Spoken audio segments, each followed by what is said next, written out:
This is your house. Houses are expensive. Expenses keep life from being simple. But there's a simple way to stay ahead of expenses. Use the red key and open a hassle-free account. No monthly service charges, no overdraft fees, no minimum balance fees, no hassles. Take the first step to thriving. Use the red key to make your finances hassle-free. KeyBank.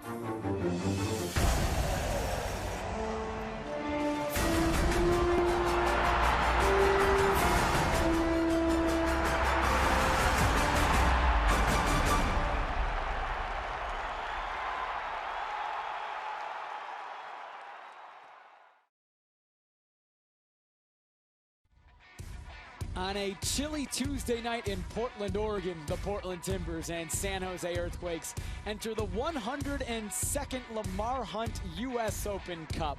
It's the only MLS versus MLS matchup of the fourth round. Good evening and welcome inside of Providence Park. Jake Sivan alongside Ross Smith. These two teams met just about 2 weeks ago in MLS play. The previous match for both teams, a 1-0 win for the Timbers. Tonight's tonight's squads, similar. San Jose, 6 of the same starters. Portland with 7 of the same starters. It's experienced groups.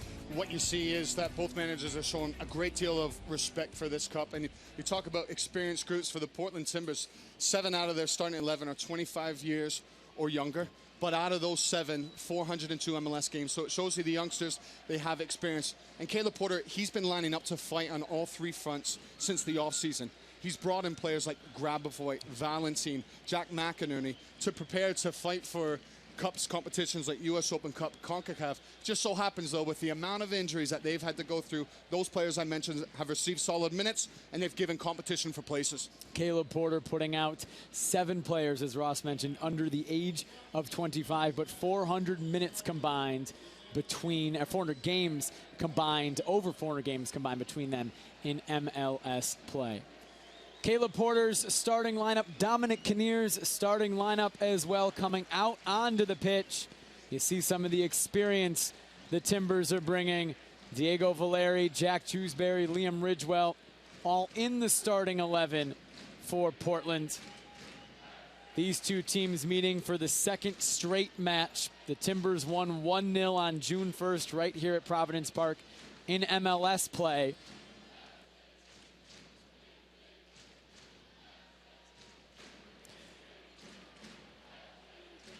Here is Caleb Porter's starting 11. You can see experience up the spine, and really with how it's been for the Timbers this season, all of those names certainly familiar to Timbers supporters. We'll give you San Jose's starting lineup after the national anthem, but first, a moment of silence. Fire Department to present tonight's colors.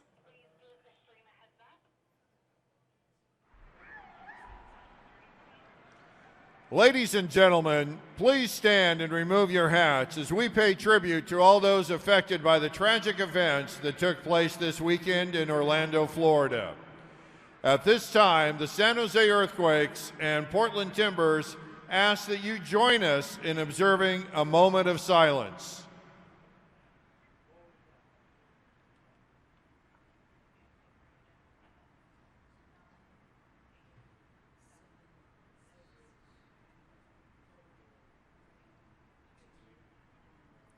And now, ladies and gentlemen, please rise and remove your hats as we welcome Haley Kilgore, who will honor us with her rendition of the Star-Spangled Banner. Oh, see, can you see by the dawn's early light what so proudly we hailed at the twilight's last gleaming, whose broad stripes and bright stars through the perilous fight o'er the ramparts we watched were so gallantly streaming, and the rockets raged, the bombs bursting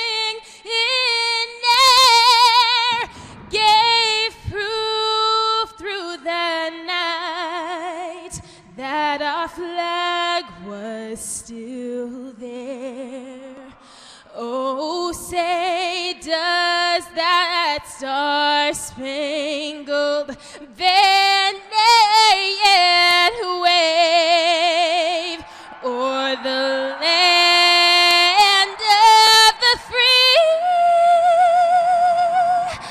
and the home of the brave?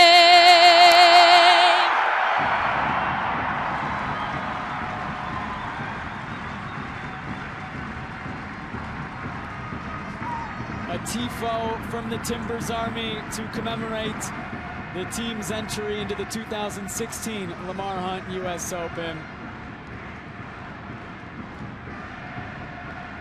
Extraterrestrial themed once again from the Timbers Army this season. The artistry involved, always spectacular from the Timbers Army. Another look at the starting lineups for today's match. We'll begin with the home team, the Portland Timbers. Ross, as we mentioned, 7 of the 11 under the age of 25, but also 7 of the 11 unchanged from 2 weeks ago. And you look at Omobi Okugo coming in. He's making his first start for the Portland Timbers this year. I'm looking forward to seeing how he pairs up beside Liam Ridgewell. Okugo, he knows what this league is all about. He's been to Philadelphia Union, Orlando, Sporting Kansas City. He'll be looking to stake his claim tonight. It's a 4-2, 3-1 that Caleb Porter is setting out, but he's got experience, as you mentioned there. He's got Ridgewell. He's got Jack Dewsbury, Diego Valeri. He has put out a strong side tonight. He is wanting to advance in this cup. For San Jose, a strong starting 11 as well. Both of these lineups, you wouldn't be surprised to see them in MLS regular season play. And for Dominic Kinnear, an experienced laden group. It is with Victor Bernardes. He's coming in. He is that steal at the back for Dominic Kinnear's side. Just looking at Innocent, he's a DP player that was brought in to have a big impact, but he hasn't had a consistent run of games because of injury. Looking forward to seeing his impact on the game tonight. And Tommy Thompson, a youngster with bundles of energy, bundles of potential, but looking for him to stake his claim in Dominic Kinnear's side as he tries to find a bit of rhythm in his team. Brian Meredith in at goal for San Jose, not David Bingham. Caleb Porter brings the Timbers into their second of 3 competitions this season. They'll also play in the CONCACAF Champions League starting in August. Has dealt with injuries all season long, which is, he said, allowed everybody to get experience and allowed everybody to be bought into the season early on. Says they're more confident. They've taken ownership of the season already, because they've had to use so many players this year because of injuries. Jack McInerney, 4 goals in MLS this season. He started 4 times. Didn't play when these two teams met 2 weeks ago.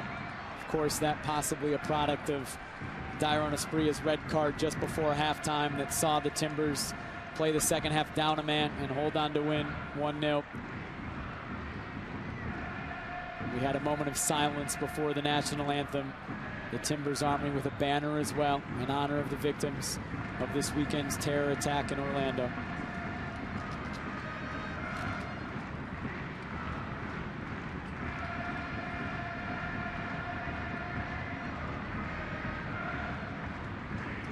Alan Chapman is the referee today. And we are underway, the Portland Timbers and San Jose Earthquakes in the 4th round of the Lamar Hunt U.S. Open Cup.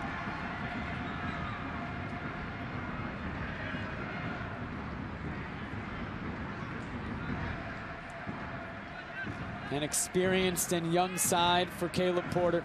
7 players, 25 or under. But of those 7 players, they've combined for over 400 matches in MLS. Jack McInerney, Omobi Okugo among them. And I look at Dominic Kinnear's side, Jake, and the amount of players who have had solid minutes this year. Kofi Sarkodie, since he came across from the Houston Dynamo, he's been a regular feature on the back line for Dominic Kinnear. For Ty Lashley, of course, Bernardes. Shea Salinas, he's played a lot of minutes, hasn't started so often for Dominic Kinnear's team, but he did in the last match against the Timbers at Providence Park, where he's rekindling his rivalry against Taylor Pay, who for me was a standout performer in their last match about a week and a half ago. 3 of the 4 on the back line for the Timbers, the same as that match. Only Amobi Okugo in for Nat Borchers, who is not dressed today, resting up. Liam Ridgewell picks out Kyron Espria, leaves for Jack McInerney, who sends it high and wide. I just get the sense there's a understanding developing from the wingers, knowing when Liam Ridgewell gets on the ball, he's capable of hitting this ball 9, 10 out of 10 times, and Espria recognizes it well and sees the run of McInerney coming off, but McInerney just got ahead of himself. Just needed to slow up his run ever so slightly, but it's a great start from the Timbers. And that is going to be a problem they're going to have to deal with all match long, is that one ball in to John. John is a big figure up there. He'll pin himself up against the backs.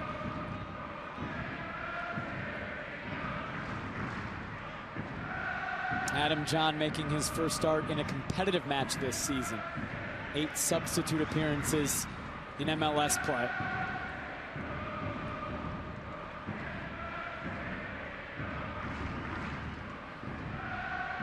Quincy Amarikwa on the bench for San Jose today. Of course, Chris Wondolowski still with the U.S. national team. Brian Meredith getting a start. He has been David Bigham's backup the past few seasons. This is 3rd with San Jose. Hasn't played in MLS for the Earthquakes. Played both of their U.S. Open Cup matches a year ago. You can see from his kicking, there's one man he's picking out, which is John. And then for San Jose to try and feed off the headers, which John is able to generate.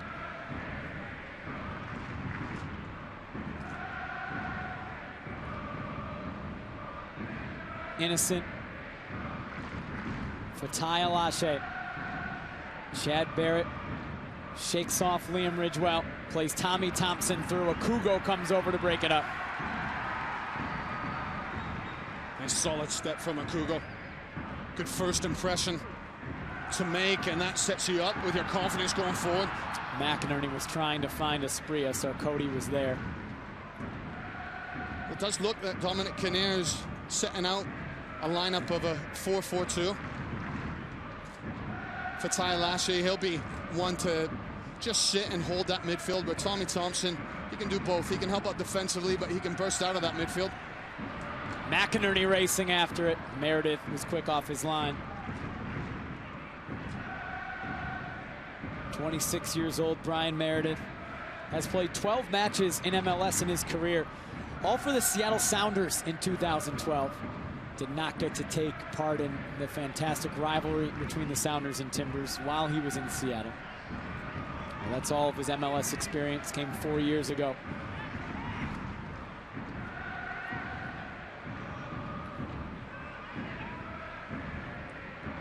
What's interesting is to see and there put his foot in. Silva making his 3rd start in all competitions for San Jose in this match, but he's starting at center back. His other 2 have been in the center midfield, the holding role. Dewsbury and Innocent collide.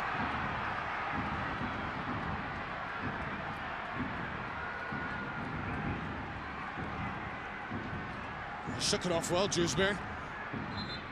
As the 2 of them were highly competitive going for this ball, it did look to be shoulder to shoulder, as it's just bounced up, and it's there for both players to go and win it. Just as it pops up, Innocent, he's coming across.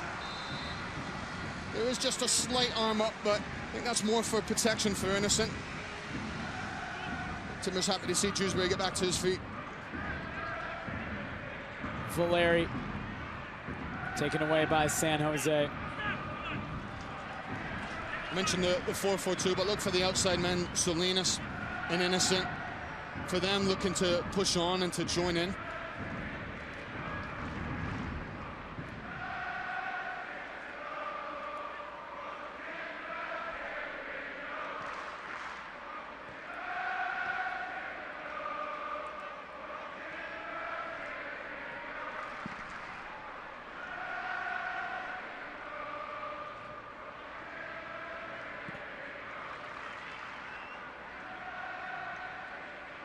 Barmby takes it off Bernardes. Barmby in the box has Asprilla. Asprilla can't turn it on goal. Took just a little bit too long to develop. Well, he couldn't quite get it out of his feet, Barmby, but he did so well to get on the end of it, as Bernardes was surprised of how quick Barmby was coming across.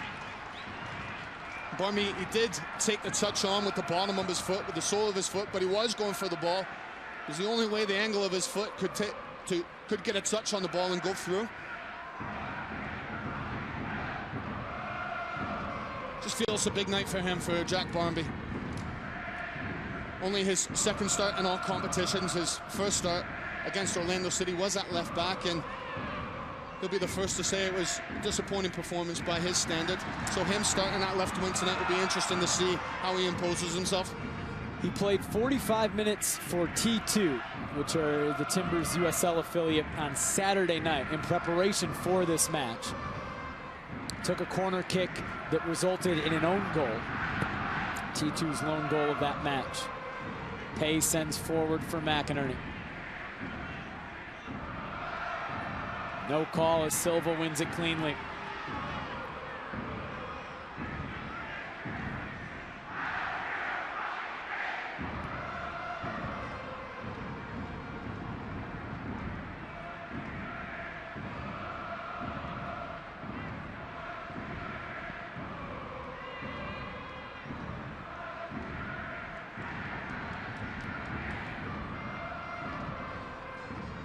These two teams have met twice before in the U.S. Open Cup, in 2004 and 2005, when the Timbers were in the A-League.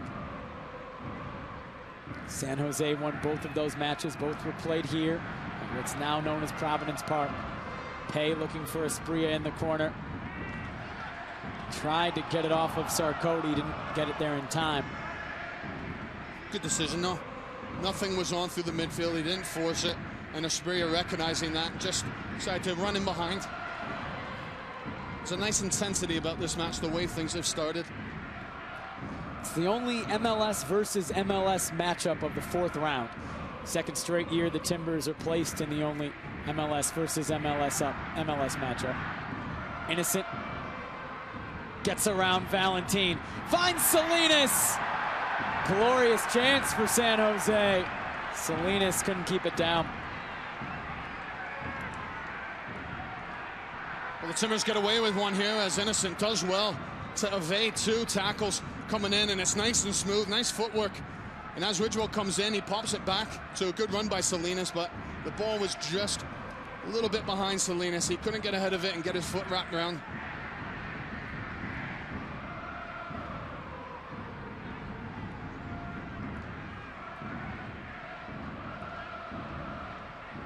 Innocent last year, stepping onto the scene, scored an absolute screamer up at CenturyLink against Seattle Sounders, and everyone around the league thought, who is this player? What is he about? Because it was something so special, but injuries have hindered him ever since.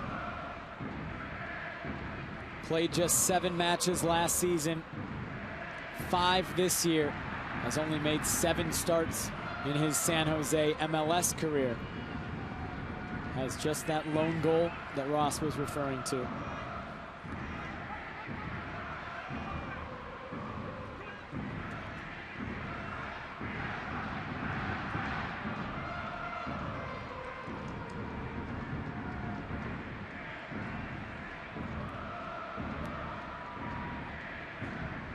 Valentin, Szymanski, McInerney,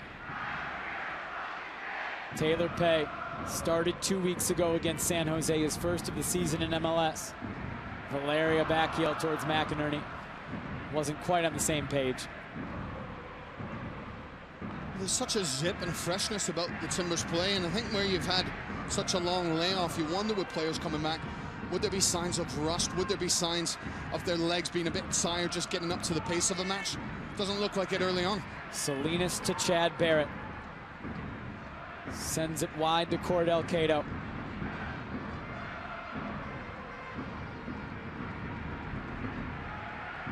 Nowhere for him to go. Closed down by Zarek Valentin.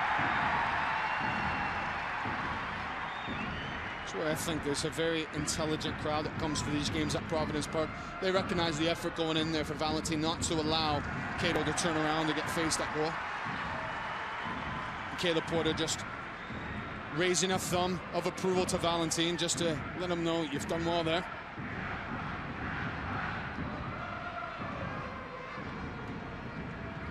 Szymanski sends into space for Asprilla.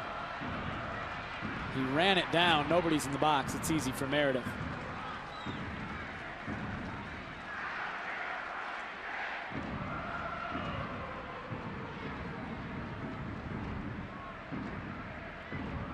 Just have to watch that matchup between Alashe and Diego Valeri as the match progresses, because Alashe early on is making sure that Valeri is going to be well watched, and wherever he goes into his pockets, Alashe is making sure that he's looked after.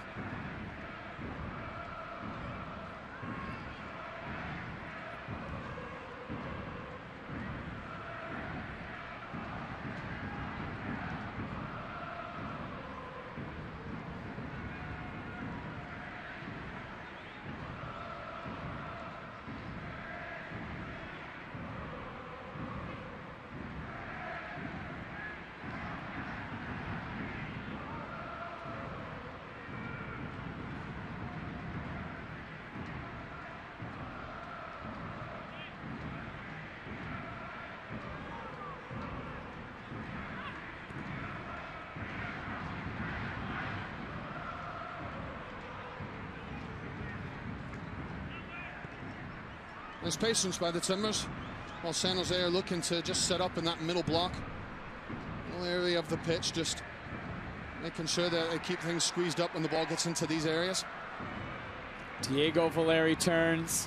Asprilla tried to leave it for Valeri. Might come back to Valeri. It didn't. Silva heads it towards midfield, only as far as Szymanski. Barmby again brings it down. Juggles. Still Barmby. Wanted a penalty. Alan Chapman says no. There looked to be certain contact going in, a shoulder coming across. Just wonder whether in the referee's mind he felt as though Barmby has gone to ground too easily. But as that ball was flicked up in the air, Fatai Alashe coming across, did look to step into Barmby.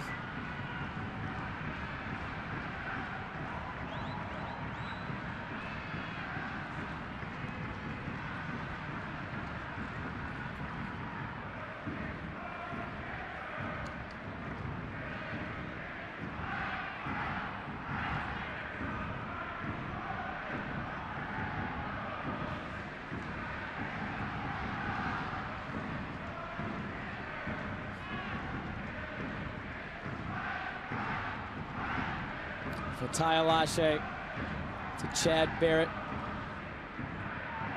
Cato is offside. Rather, Innocent is offside. Just go back to the no call from the referee as it goes in. Just caught it late there, but did look to be a slight contact on it. But as I said, the referee has just seen that as perhaps Barmby going to ground too easy. Szymanski steps forward. Still has it, somehow gets it to McInerney. Just out of the reach of Barmby.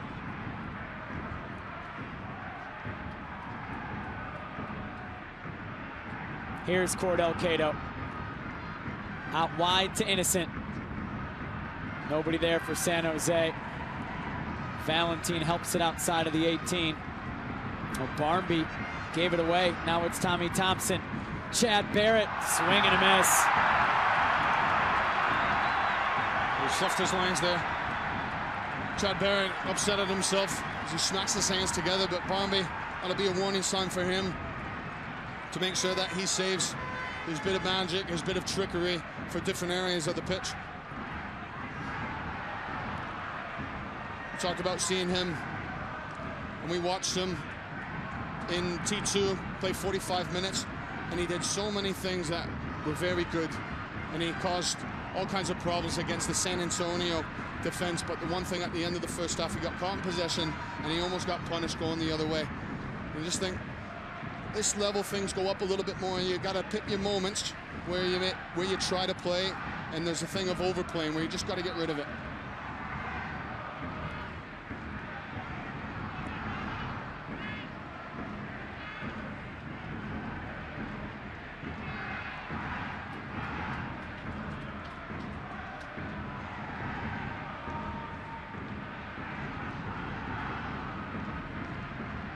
Innocent into Cato, back to Innocent.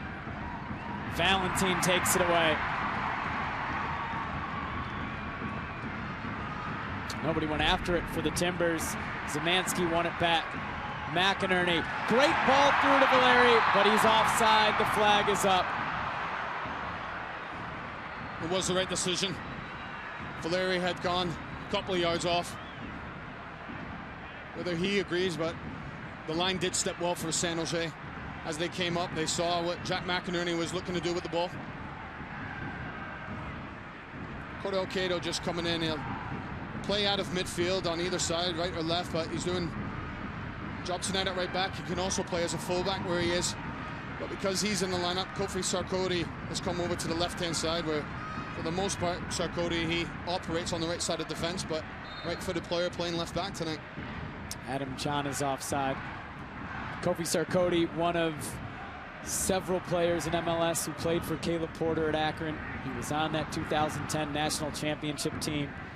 Zarek Valentine, Darlington Nagbe were as well. Here is Valentine.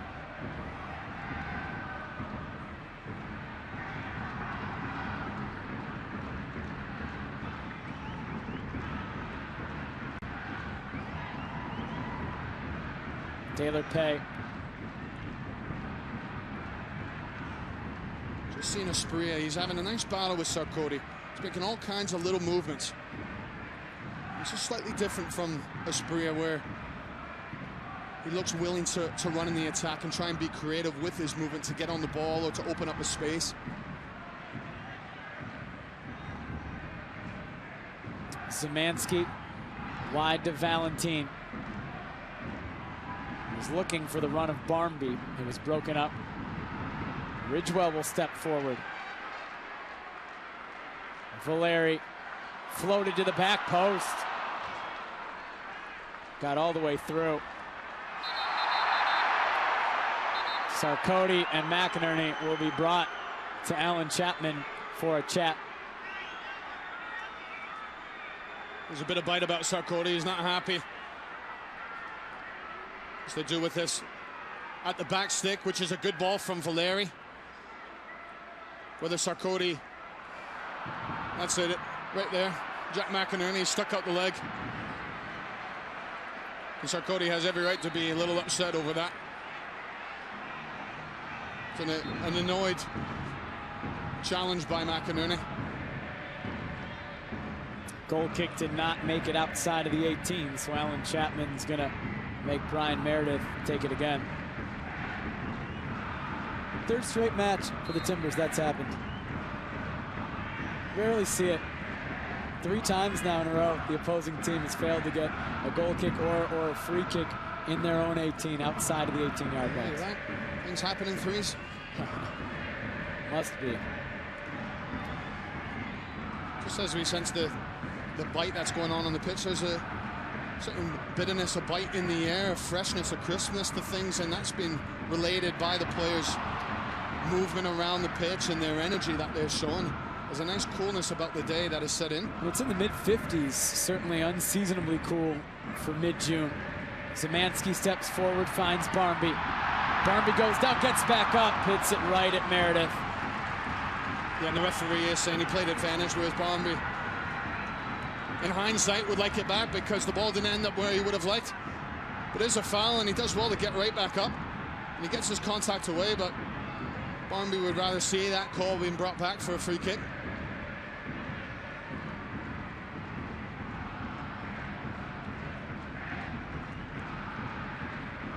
Kugo has started very well to this game. He's going in, he's deciding when to come off his line to go in for challenges. He's getting his distance right with Ridgewell. John holds off a Kugo there. Gets it back to Barrett.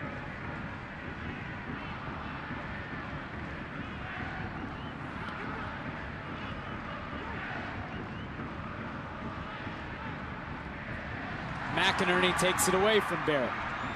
Nobody forward, so he'll slow it down. It might fall to John. It does as he nutmegs Pay. Now Tommy Thompson. Innocent trying to find Thompson. Broken up by Akugo. That's great partnership right there. Ridgewell, he stepped out, he rushed out. And Akugo, he kept his place, but he got in the way of the pass. Sarkodie off Pay. Corner coming for San Jose, the first of the match. There's a great pride about the way the Timbers are defending, and you just wonder, with them getting their first clean sheet of the season last match against San Jose, is it all of a sudden that they've remembered what it's like to keep a clean sheet, and they're thinking, right, we know how to go about our ways now, let's have another clean sheet, let's string some together. Jake Gleason earned that clean sheet last week. 2 weeks ago, that is, last game. Salinas floats it into the box.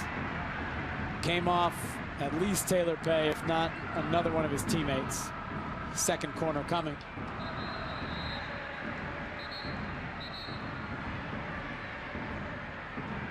Jake Gleason, Fatai Alashe getting into it. Zarek Valentine has to get in between the two.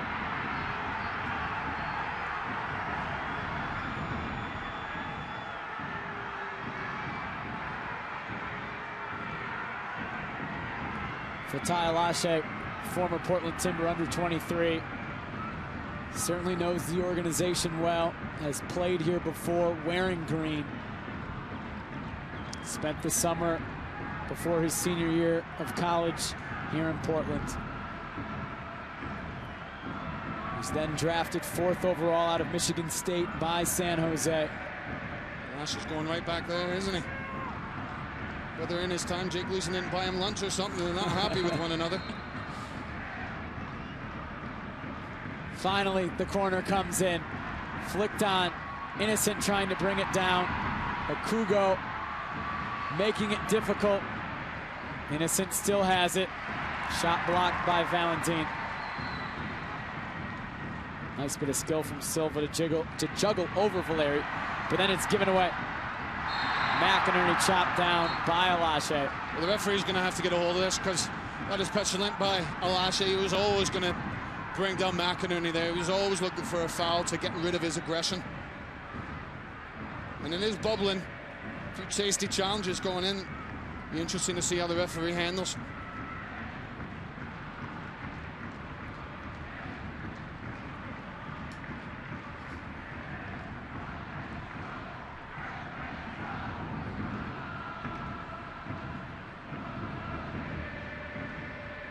Alashe. Chad Barrett given away. Valeri making a run for Barmby. Barmby picks him out. Still Valeri trying to cut it back. Nobody was making the run, and Barrett broke it up anyway. Asprilla settles, has a go. Sent wide. Nice play. Great progression by the Timbers, as Barmby has come to the nearest side as an inverted winger, and when he cuts in, just takes that extra touch to suck in Silva, and when he does, he releases it in time for Valeri. But as you mentioned, there wasn't enough runners in the box, or so many San Jose kits for Valeri to try and find the Timbers out of it. In the end, though, it does fall to Dairon Asprilla, who tries his luck from 30 yards. He can hit him from there, not on that occasion.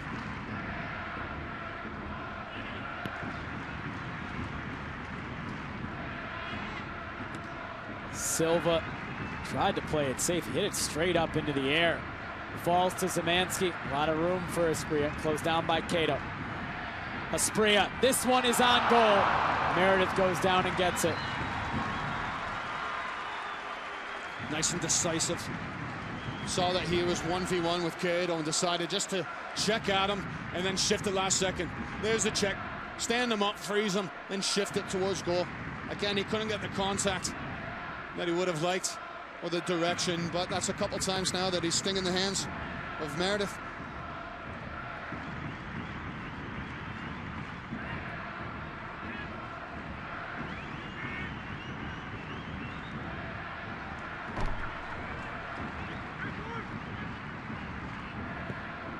Sarkodie, that's on goal.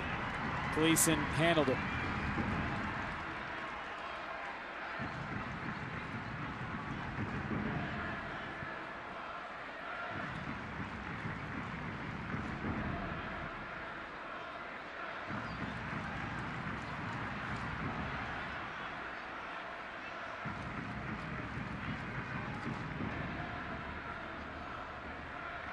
Innocent.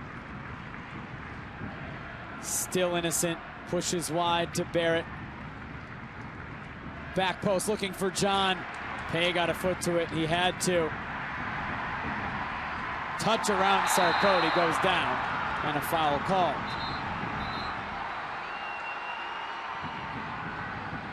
It was well done by Taylor Pay, because that was an awkward one. His initial clearance, as he was going towards his own goal, and he had to swing a flexible leg at it to try and get the right height and distance, and then he squeezed up right away. Espria just behind Valeri.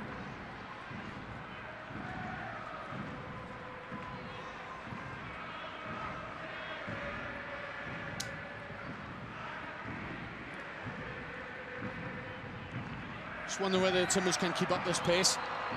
Just going forward, there's a nice liveliness about them, and then when they get back behind the ball defending, they're eager to win it back as quick as possible. 27, 28 minutes in, can they sustain it?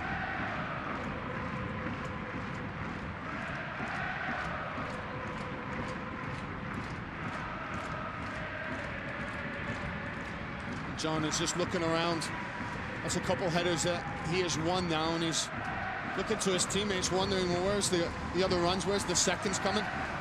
So Timbers are doing a good job making sure that if John wins the first one, then it's going to be their kit to come on to the second.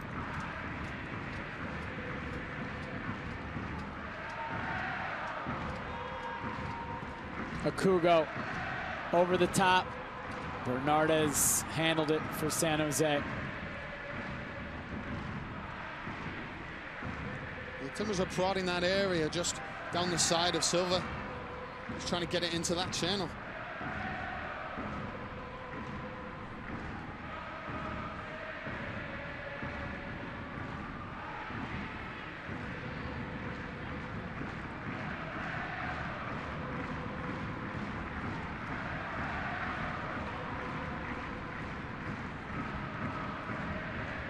Barrett pressures. Gleason gets it to safety. Silva had an arm around Jack McInerney, and Alan Chapman didn't blow his whistle.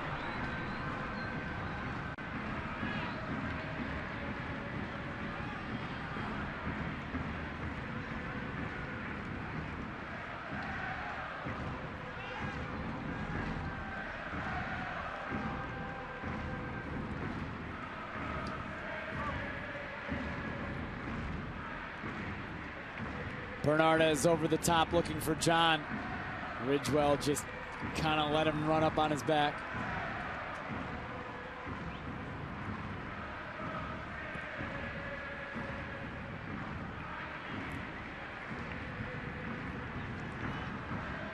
Dewsbury behind Pay. He wasn't able to keep it into play.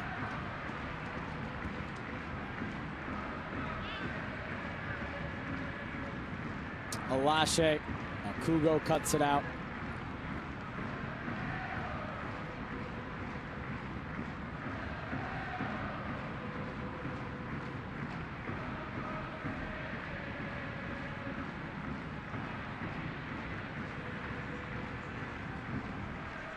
Seeing Ridgewell, he's had a very good start to this game.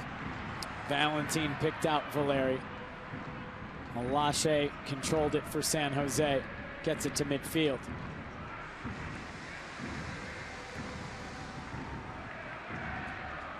Ridgewell, he's the captain of the team. He always has a leadership role, but it seems as though he's really taken that on board tonight in these early stages. Just making sure that there's direction all over the pitch. As you see his arms going this way, that way, pointing here and there, just giving that instructions on the go to every single player. Barmby gets it wide to Valentine. Sent into the box. Silva a header, but not a very good one. Thompson had to help it clear.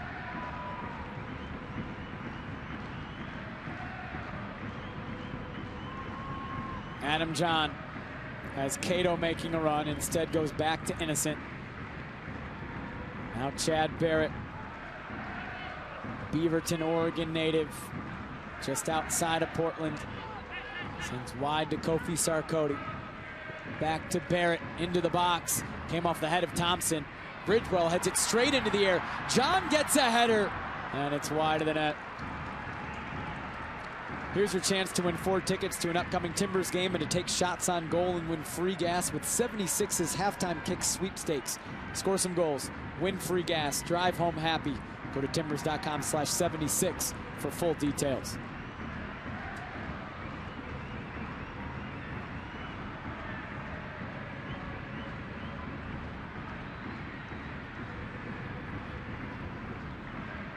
Thompson, Adam John, Barrett, broken up by Pay. McInerney, wide to Asprilla. Asprilla comes forward, has some space. Asprilla through to Barmby, the flag's up, he's offside. Meredith got there anyway.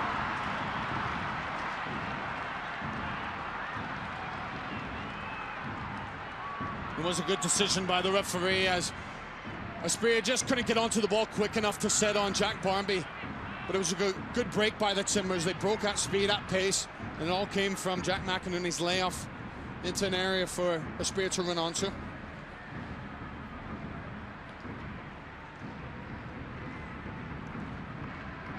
Innocent, right at Gleason. It's been a rather riveting match, and you think, for all the quality that getting to see, there's a lot of quality missing tonight. You look at Caleb Porter's side, and 6 players of note: Diego Char, Lucas Milano, Fernando Adi, Ed Grabavoy, Borchers, Jermaine Taylor, and that's not even including Darlington Nagby. Elvis Powell as well. Elvis Powell, 7, 8. Nagby, obviously, wait to see his fate with the U.S. men's national team. And on San Jose's side, Chris Wondolowski, Annabelle Godoy, Quincero, Kit Colvey obviously had a very good time away with his national team. Barmby trying to get it to McInerney. Mentioned Elvis Powell. Elvis Powell, Darren Maddox on the bench tonight. It'll be their return to the Timbers if they get in. McInerney from Barmby. Falls to Asprilla. Saved by Meredith, and it goes in! It's the opening goal!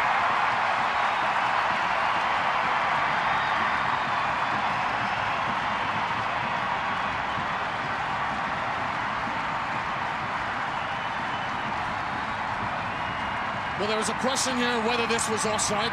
It was a great ball into an area for Jack McInerney. Took control. Great spot by Jack Barmby, but as it's bundling across, Jack McInerney is trying to plead his case to say that he's not involved, as it ricochets off him. The question is, could Meredith have stopped this ball? Is he in an offside position, Jack McInerney? And has that affected Meredith's ability to get on the ball? The referee doesn't think so. It looked as though Meredith wasn't getting to the end of it. Alan Chapman, the referee, did take a moment to consult with his assistant on the near side before signaling for the goal. It is Dairon Asprilla's goal, and the Timbers have taken a 1-0 lead in the 103rd U.S. Open Cup.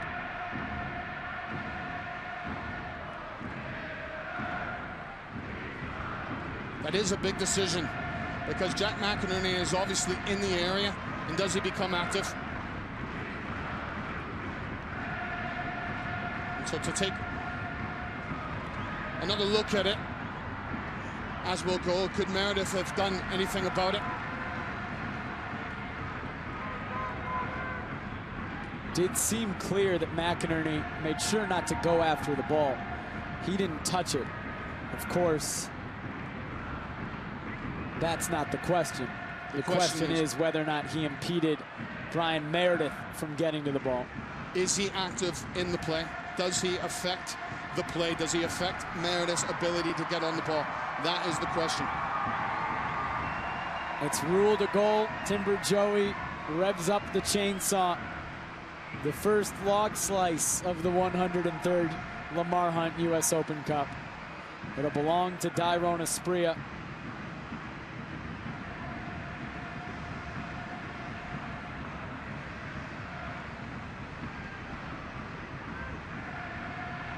Asprilla, a red card the last time these two teams played on June 1st in MLS play. Valeri's offside. The flag comes up. Another look, Ross, at the goal. Just as that ball comes in off Asprilla, I think that is actually tough. I think Jack McInerney is in a position that can be considered active and impeding Meredith. And the linesman put up the flag, and I actually think that goal shouldn't have stood.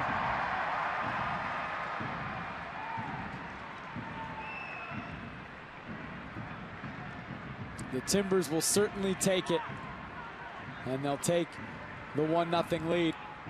Second straight match. They've gone up 1-0 in the first half against San Jose. If that ball had gone straight in from Dairon Asprilla, Jack McInerney was in such a position that he was behind the goalkeeper. He wasn't affecting his decision. He wasn't affecting his eye line. That the goal would have stood. But because of where it bounced to, I think Jack McInerney is offside. Valentin into space. Asprilla's onside. Waits for some teammates. McInerney wants it, gets it. Zemanski back to McInerney. Shouts for a foul, a handball rather, and it's given. It's outside of the box. But this, a very dangerous spot for the Timbers.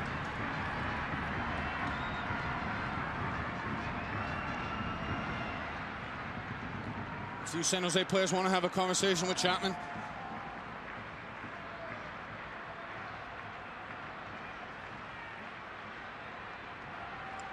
It was a great bit of play again from the Timbers.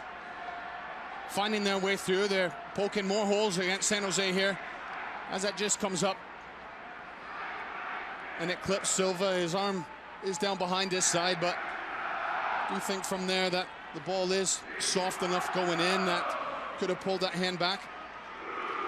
Three options for the Timbers. Barmby, Valeri, McInerney. Barmby, a left-footed option. Valeri and McInerney would strike with their right.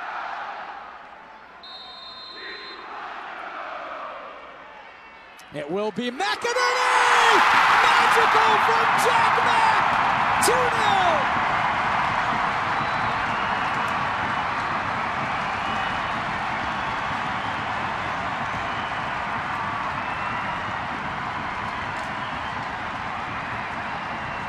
Well, there was questions about the first one. There is no doubt about this second one.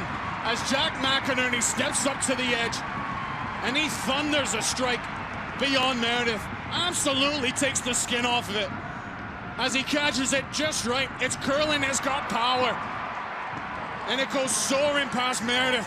They take the Timbers up to a commanding 2-0 lead.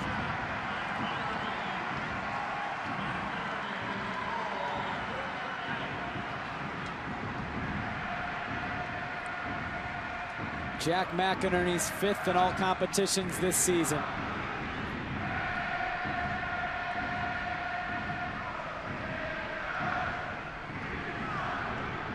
And there was no question, it seemed, as he was stepping up to the ball. He just looked so confident in his approach.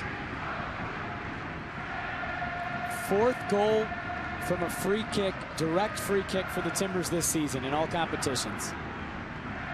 We've seen Diego Valeri do it twice.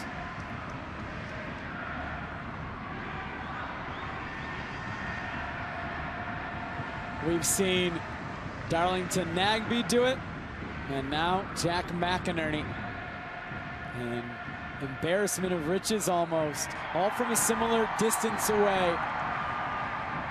Log slice number 2 from Timber Joey. I have to say, there's a nice way about the Timbers players being able to pass up and give opportunities to other. Valeri did that for Nagbe on his free kick goal. Benagby before he headed off to the U.S. men's national team. Valeri stole one, as he told us, from Darlington Nagbe for his one, where Nagbe thought Valeri was going to run over it against Toronto. As the story goes, Valeri told Darlington Nagbe, I'm going to run over it and you hit it. And then he decided to hit it and scored a spectacular goal.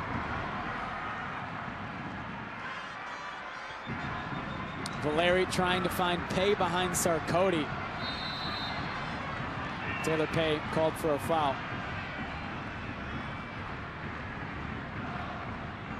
San Jose obviously wanting this halftime to come. If you're a Portland Timber player, you want to keep going. You want to go looking for a third as few minutes are left in this first half. Thompson took a high boot from Dairon Asprilla. And for the second time in 2 games against San Jose, he's put in a position of saying, I didn't mean to do that. Just a foul this time on Asprilla.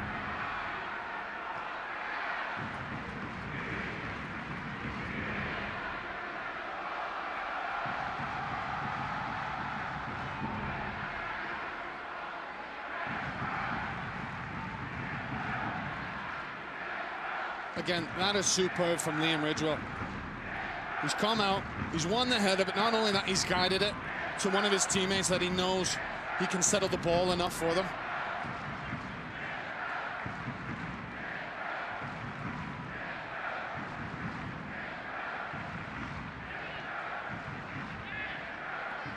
John leaves for Barrett. Innocent has switched to the left side. Taylor Pay plays it out for a throw.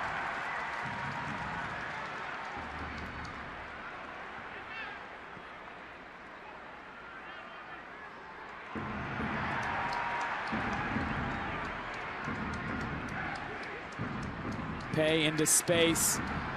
McInerney got his foot to it. Did very well to maintain possession. Spectacular. And now Barmby is onside. First time cross. Couldn't quite keep it in play. But that's something different for the Timbers there. And it was a poor cross by Barmby in the end. But his ability to be running away from the goal, from the ball, and to try and whip it in first time, that's what that left footer gives you from that side. That extra bit of width and the ability to whip crosses in. He's had a very bright first half, Barmby.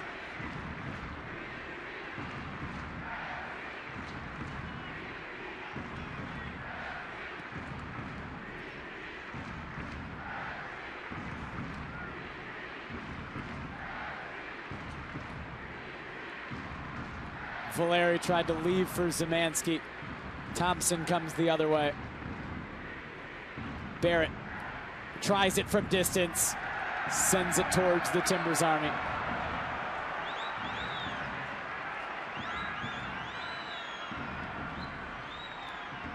Having to settle for attempts from that distance.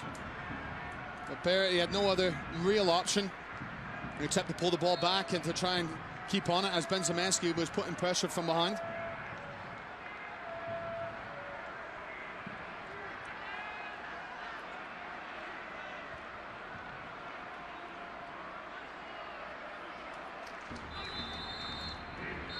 No stoppage time in the first half.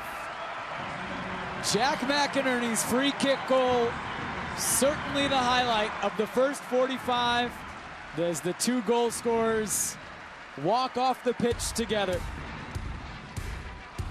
Jack Jewsbury and the Portland Timbers with a 2-0 lead over the San Jose Earthquakes in the 4th round of the Lamar Hunt US Open Cup. We'll have first half highlights. We'll break down the first 45 when we come back from Providence Park.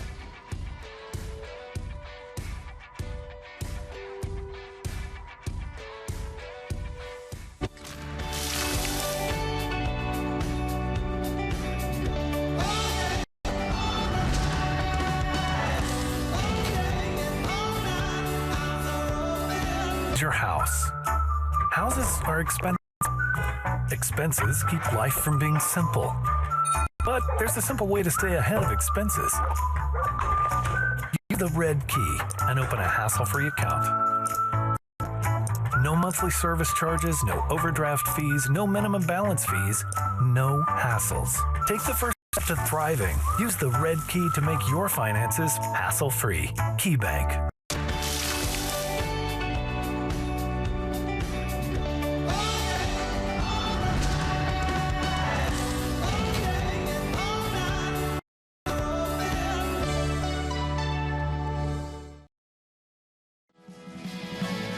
Welcome back to Providence Park in Portland, Oregon. At halftime, the Portland Timbers lead the San Jose Earthquakes 2-0 in the fourth round of the 103rd edition of the Lamar Hunt U.S. Open Cup. Before the Portland Timbers organization, recently it was Stand Together Week. It's a week of service out in the community. About 35 different projects, almost 1,000 total volunteers from within the organization and in the Portland community got together to help out different organizations in the Portland community. Here's a look at some. It's a special week for the club and also us as players to be able to come back to the community that gives so much to us and help out in any way possible. I'm here with my family to kick off the summer reading program, which is a great program where the kids can sign up and they get to pick a book, and then they, over the course of the summer, come back and check out books, and they get stamped for coming back and reading, and they get prizes. And it's just a really important thing to read. And so I think it's just a really great thing to be associated with, and real happy to bring my family here to be a part of it. He dribbled the ball to the right and to the left. Goal! Carlos hollered as he kicked the ball to Chris. One of the big reasons that I came to be a part of this organization is to be a part of a special community. I have my family here growing up, and it's something that's really important to me to give back, and I'm really proud of our community service arm, Stand Together. There are people behind the scenes that work tirelessly to give back to this wonderful community, the best community in the country, in my opinion.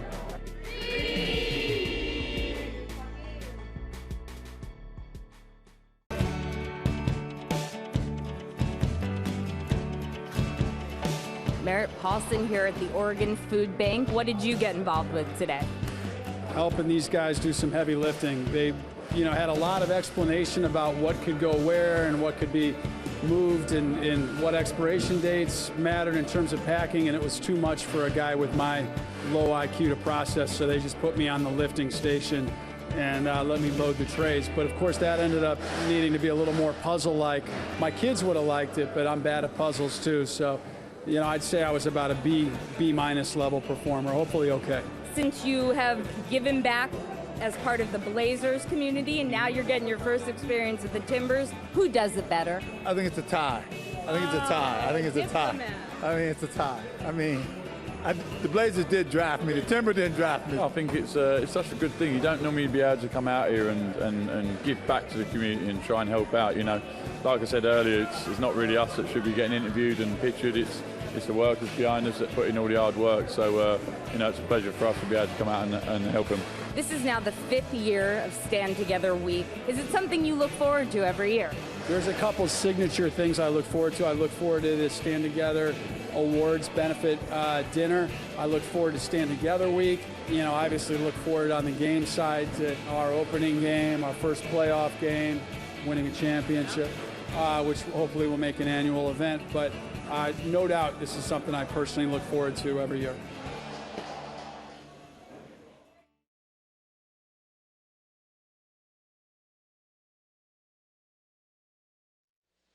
The 5th straight Stand Together Week, certainly a success for the Portland Timbers, Portland Thorns, and Portland Timbers 2, the entire organization here in the Rose City. The first half was certainly a success for the Portland Timbers, a 2-0 lead over the San Jose Earthquakes. We'll have first half highlights, Ross Smith's analysis of the first half as well, when we come back from Providence Park.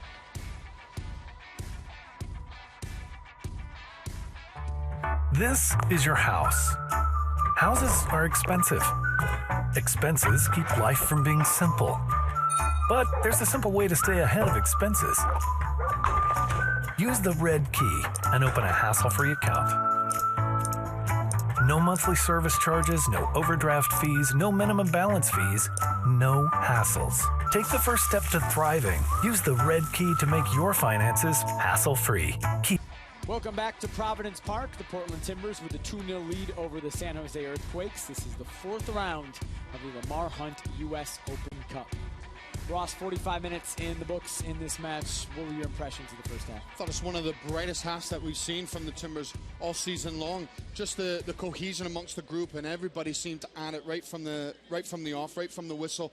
The pace of their play and their movement going forward, the creativeness that they have has been very special. But defensively, most importantly, everybody is hunting around that ball and wanting to win it. There's a real pride and a real passion about their play, and it's been so impressive. Can they maintain that second half, though? Let's take a look at the highlights from the first half. The first goal for the Timbers, a little bit controversial possibly, as Dairon Asprilla puts it in, but Ross, you were focused on Jack McInerney in an offside position as the ball trickled over the line. Well, when Dairon Asprilla, when he strikes it, Jack McInerney is not in an offside position because he's behind the goalkeeper. He's out of sight from there. If that ball smashes into the net, the goal stands. But because of the proximity of Jack McInerney to the ball, as well as the goalkeeper Meredith, could Meredith have done anything about it?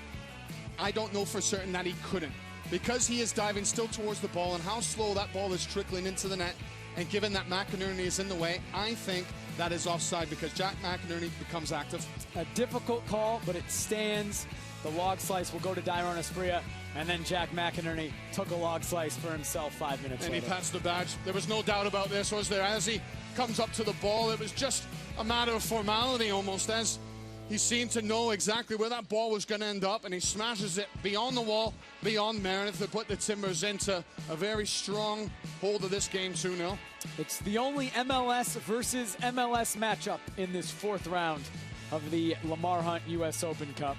The Portland Timbers with a 2-0 lead over the San Jose Earthquakes. Second half coming up from Providence Park.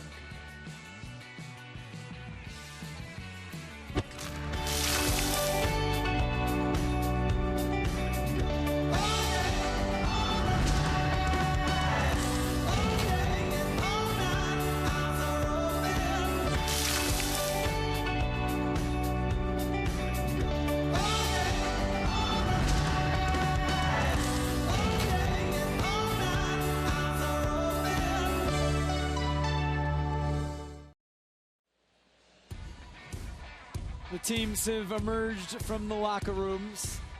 We're about a minute away from the second half kickoff between the Portland Timbers and the San Jose Earthquakes. This is the 4th round of the 103rd edition of the Lamar Hunt U.S. Open Cup. Caleb Porter's side with a 2-0 lead over the San Jose Earthquakes. Caleb Porter took the Timbers to the semifinals, his first season in charge in 2013. Trying to win their 4th round match for the 2nd straight year. A 2-0 lead thanks to Jack McInerney.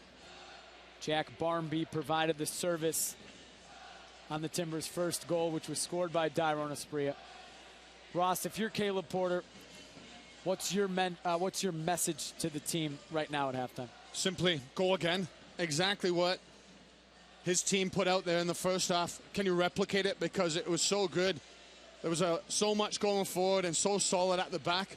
But can you do it for the entire duration of the match? Because it was an exciting first half and have treated fans to a very nice start to their U.S. Open campaign. And I hope it's only just a start.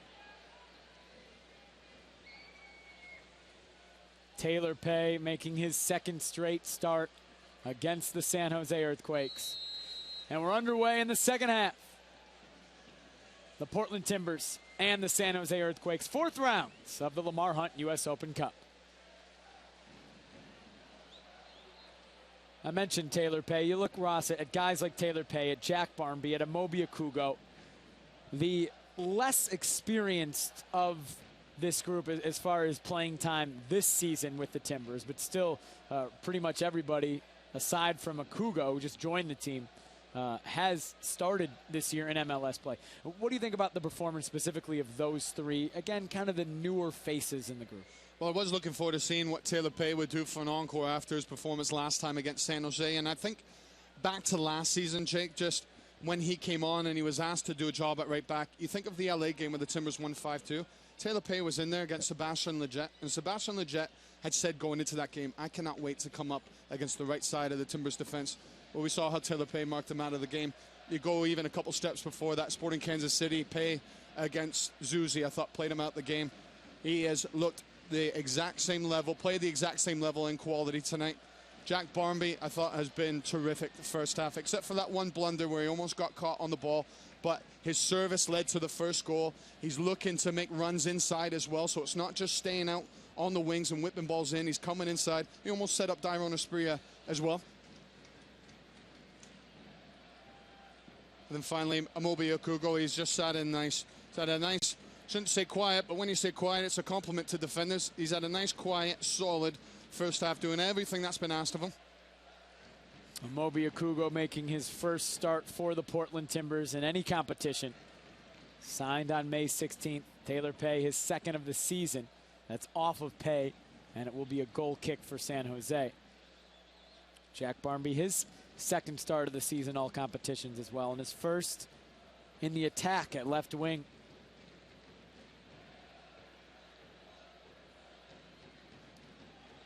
I think for San Jose's side, you'd want to see more of Tommy Thompson getting on the ball. He does have the ability to get out of midfield, and to do so, getting on the dribble and opening things up by dribbling through lines.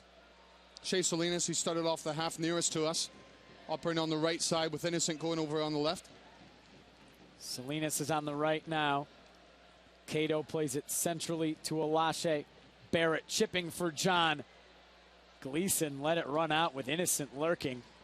Made the right decision. It's a goal kick.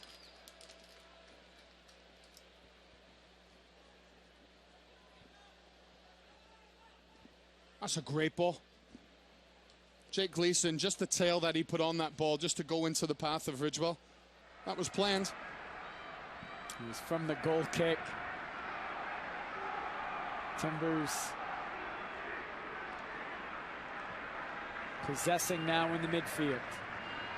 Zarek Valentin. Just on from that one, Gleason, there wasn't much margin for error there, as there was a San Jose player just waiting to pick it off. You said great ball. I was thinking that was dangerous with Chad Barrett lurking. Fine line between greatness and insanity, isn't it?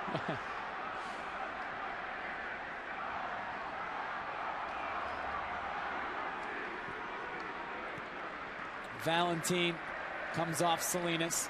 Timbers win a throw. Into Valeri, who's behind the back line. Valeri cuts it back and puts it into the side netting. Almost caught San Jose napping on the throw. If you're a teammate of Diego Valeri, you'll very rarely question him, such as his ability and what he can offer and see, and his capability of the spectacular. But if I'm Jack McInerney, I'm having an ear with him. I'm getting in that ear saying, why haven't you picked me out? Because Meredith has committed, Valeri has sucked in players, and Jack McInerney just pulled off nicely.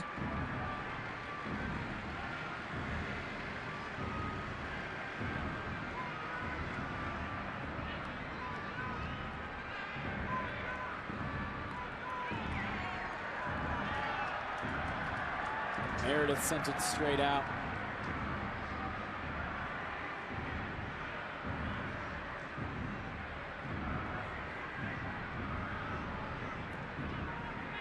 Chatted to Jack McInerney a few weeks ago in the Chicago hotel before they played the Fire, and one thing stood out to me, Jake, and you talked about how the team are starting to understand what he's about, and how he's the type of striker that needs chances created for him. He'll make the runs, but he needs that supply. San Jose shouting for a handball. Instead, Valeri coming the other way. Outside of the foot service, brought down by Sarkody. Shouts for a deliberate back pass from the crowd. Alan Chapman waves it on. It's questionable. I think Sarkody intended that to go back to his goalkeeper right from that touch, but when he realized that it came off softly, he thought his keeper might as well take it.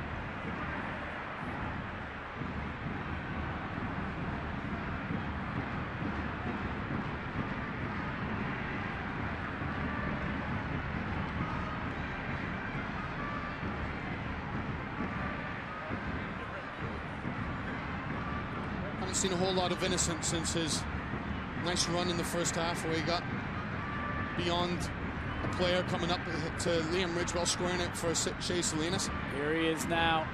Salinas wide to Cato.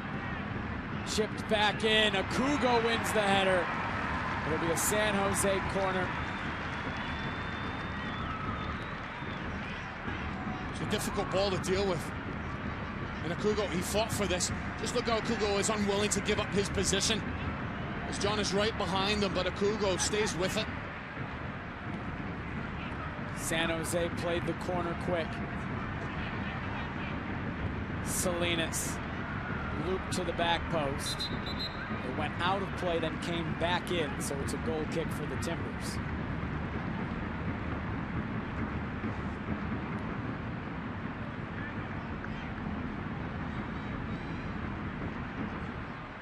Just wonder what's going through Dominic Kinnear's mind, because he's got available to him some strong players off the bench. Matias Perez Garcia obviously can come in and he can do a job. He can open things up.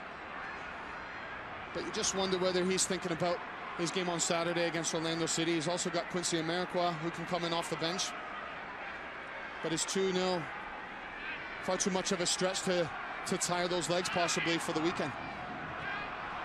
San Jose also, it's something that you rarely ever see, two goalkeepers on the bench. Andrew Tarbell and David Bingham, both available tonight for Dominic Kinnear.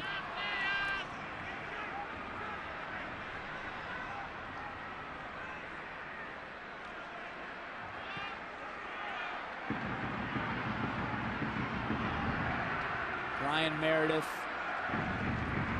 started in the U.S. Open Cup for San Jose last year, starts again this year. He's given up 2 goals. Timbers looking for a third. McInerney goes down. Timbers will have a free kick in a very dangerous spot. It was an awful giveaway by Silva.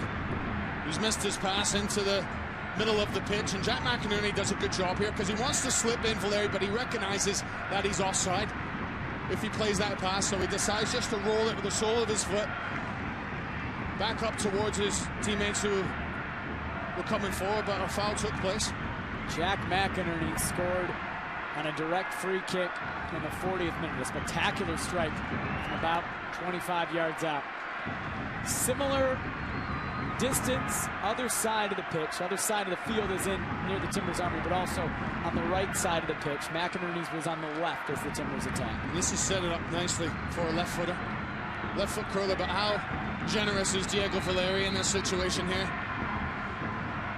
He'll let it be Barmby, and it's right at Meredith. He got it on goal, but it was easy for the San Jose keeper. Yeah, up and over, but not enough venom. So we can see it. It's a good angle here as it does get over the wall, but in the end it was always easy for Meredith. Straight down the middle for him, just not enough power.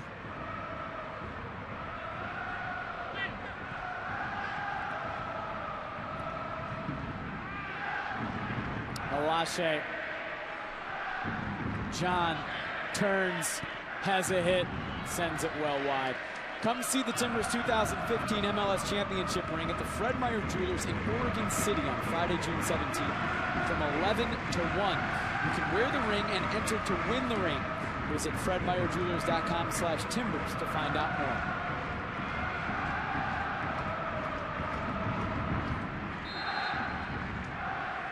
Timbers, of course, owners of the MLS Cup, now in a hunt for their second trophy.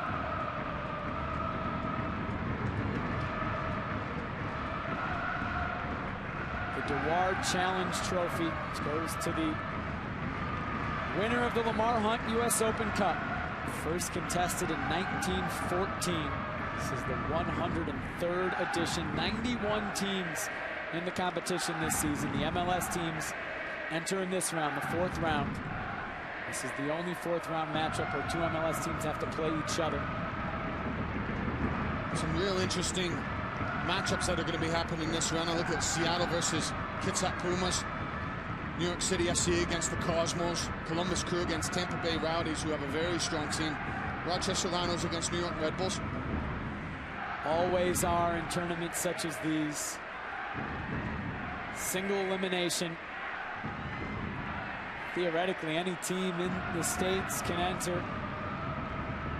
91 teams have qualified this season, all MLS teams, NASL teams, and most USL teams guaranteed entry. Of the USL teams that are owned and operated by Major League Soccer teams, not in the tournament, so you won't see Portland Timbers 2 in the tournament like you did last year. Already some upsets brewing today. The Wilmington Hammerheads up 2-1 on RSL Real Salt Lake late in that match. And the LA Galaxy 1-1 with La Maquina, which is an amateur side. They won their first match, first round match against the Portland Timbers under 23 team. And they've made it now to the 4th round, playing the Galaxy. They're in the second half level. In both those games we're looking at it, both teams have put out strong players into their team. Obviously, LA Galaxy, their juggernauts on their side aren't involved, but they do have some strong players out, and so do RSL. LA is down a man. They went down a man early. Here tonight at Providence Park, 2-0 Portland Timbers over their MLS rivals, San Jose Earthquakes. Shea Salinas wide to Cordell Cato. Ridgewell sends it clear. There's an indication of the level of confidence for players. Ben Zemanski, never seen him try that before. It almost came off, but he does put a hand up to apologize to his teammates when that ball went out.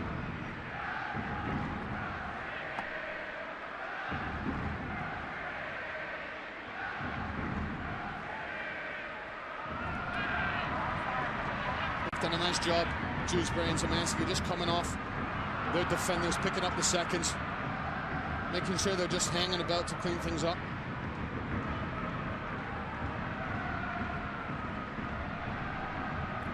Chad Barrett.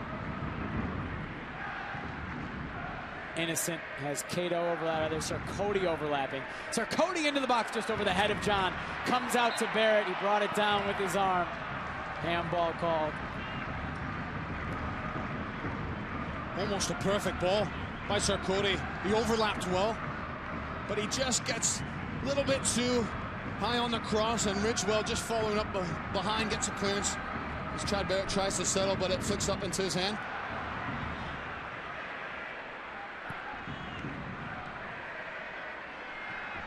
Valentine down the line. Barmby in a foot race with Cato. Barmby gave a little shove. Ball stayed in play. Chapman didn't blow his whistle.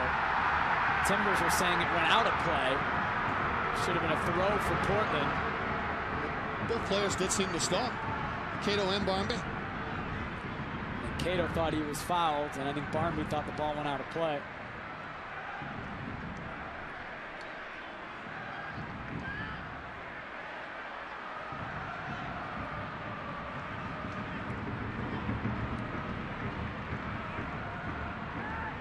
Shea Salinas broken up by Zemanski. Dewsbury finds Valeri, couldn't quite handle it. He did keep it in play, but it was too difficult for Valentine.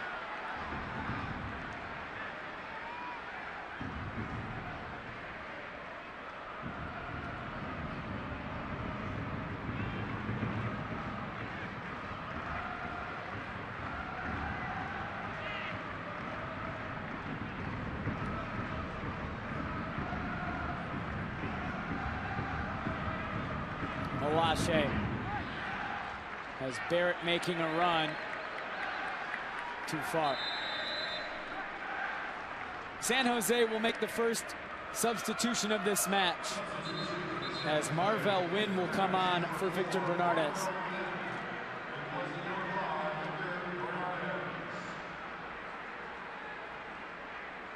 And you wonder, with that coming at the 60th minute and it being a center back for a center back, if that was planned, part of the plan the whole time.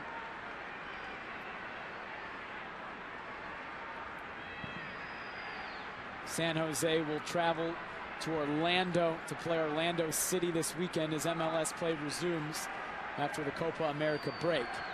The Timbers also on the road, but a much easier trip as they'll fly to Salt Lake to take on Real Salt Lake on Saturday. Speaking of Salt Lake, they are now level with the Wilmington Hammerheads in their 4th round U.S. Open Cup match, 2-2. Come back from down 2-0.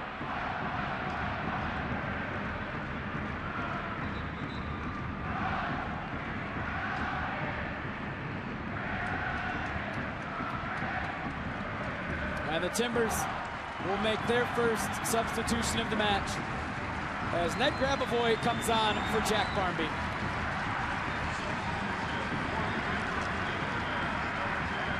Good shift from Jack Barmby. He showed well T2 on Saturday, and he's come in.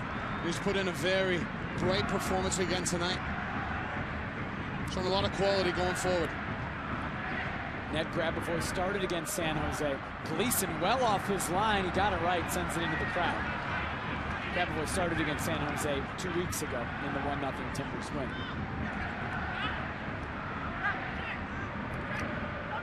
Thompson back to Barrett. Into the corner for Cato.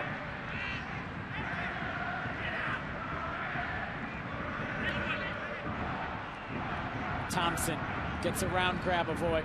It's off Valentin. And San Jose will have their 4th corner kick of the match. We've seen there with Grabavoy coming to the match.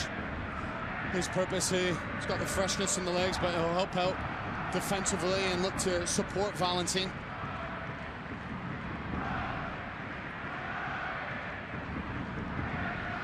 Salinas sent in.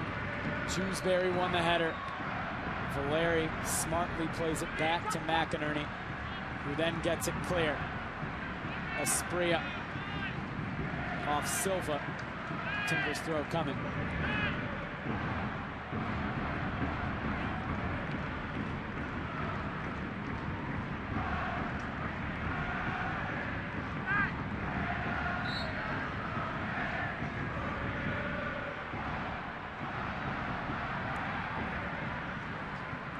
Valeri leaves for McInerney. Szymanski just out of the reach of Jack McInerney. Asprilla pressuring, almost took it off when he didn't know that Asprilla was there. Actually thought that was a ball that McInerney could handle. Came fizzing into him as he was coming across. It's just looked to have gone underneath his boot as he was trying to take the ball into his stride.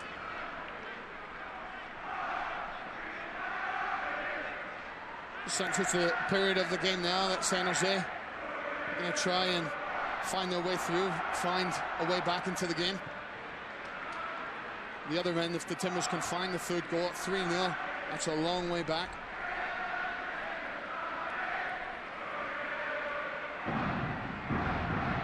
Thompson turns. Big switch. I think he was looking for Cato, but Salinas cut it off. Ends up back with Thompson. Steps forward. Innocent. Salinas. Fatai Alashe. Cordell Cato. Valentin and Grabavoy there. Came off Cato last. He's had a good night, Valentin. He has really come on since coming in to the side at fullback and getting these run of games. He's played a lot. 11 starts for the Timbers in MLS play this season. Salinas to Barrett, who was offside. 11 of the 14 matches for the Timbers. He's made 8 starts at right back, 3 at left back. He's at left back tonight. His 4th start in all competitions at that position. How well he's done since Alvis Powell. Well, now Alvis Powell missing 9 games because of his wrist injury, which required surgery. Valentin has stepped in so well. Alvis Powell returned to play on Saturday. Went 60 minutes with T2 against San Antonio FC. He is on the bench tonight. Darren Maddox is on the bench tonight as well. Maddox has missed the last 4 games after having meniscus surgery. So you could see the return to the Timbers for either of those two. Get a look down the bench.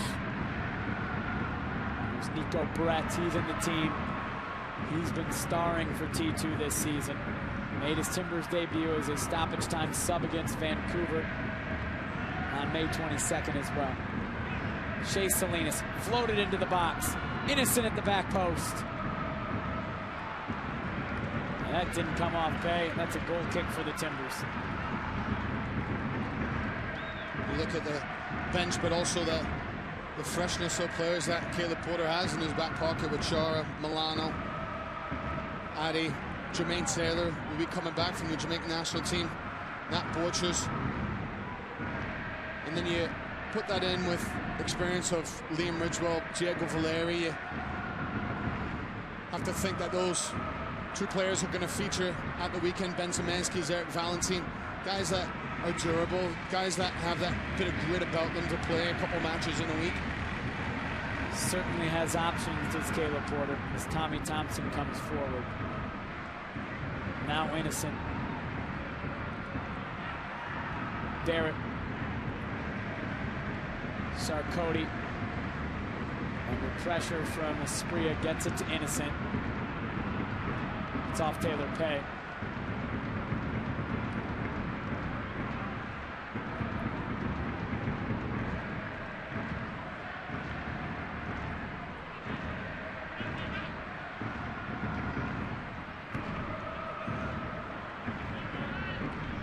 Olache. Cato making a run, hit it right to Valentin. Timbers will try to counter. Valeri dragged to the ground by Fatai Olache. San Jose will make their second of 3 allowed substitutions as Matias Perez Garcia comes on for Innocent.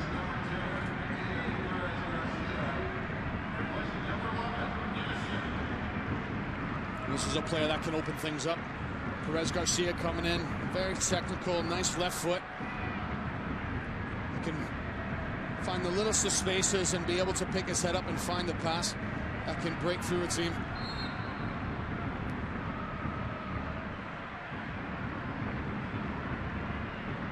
Grabavoy gives it away. Thompson gives it right back.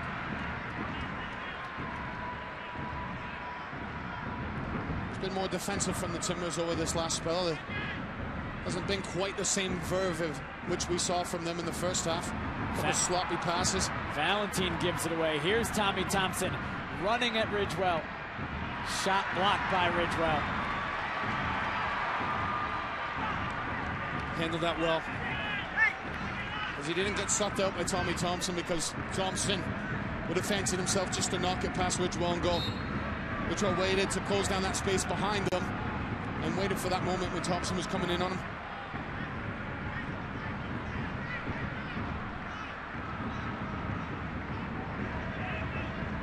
That's a couple sloppy passes now from the Timbers. First Grabavoy and then Valentin.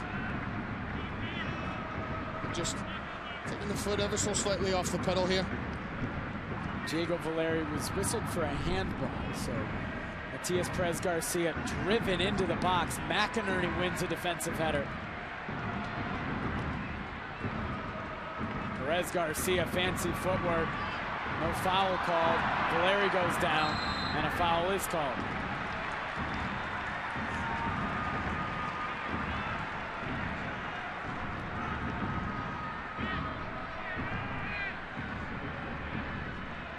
As Valeri's just looking to break, it's a loose leg by Cato that catches Valeri. You see Darren Maddox lurking behind Caleb Porter, and now turning and walking to the 4th official. Appears set to make his return after missing the last 4 matches after having meniscus surgery, an injury suffered against FC Dallas on May 11th. Good situation for him to come into as well. 2-0 up. Going to find your feet, to run beyond. And a good bulk of time to get a little bit of fitness under your belt. Salinas touches past Pay, puts it into the box. And a delayed whistle, a foul on Taylor Pay. Alan Chapman waited to see what would materialize if he should play advantage and let it go on. When nothing materialized for San Jose, brought it back. Yellow card shown to Pay and a free kick coming. Little complaint by Pay as he just got behind Salinas and he's caught him late. First yellow card of the match for either side.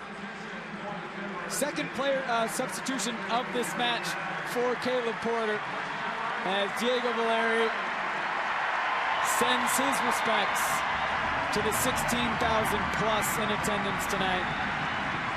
Darren Maddox makes his return from meniscus surgery after missing the past month.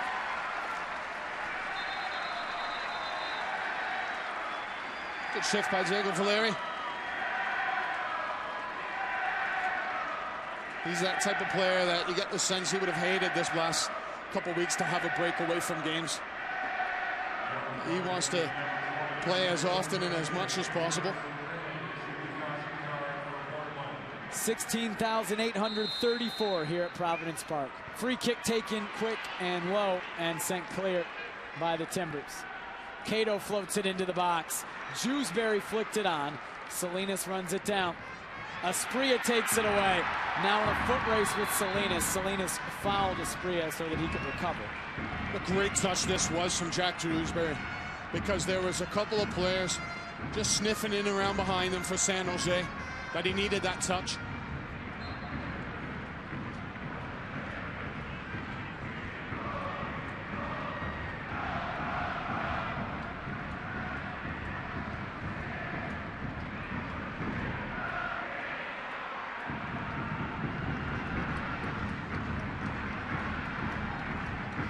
Darren Maddox coming on there, Grabavoy's going to go into the position he wears on the back of his jersey at 10 slot, with Diego Valeri coming out, Darren Maddox on the left. Asprilla remains on the right-hand side.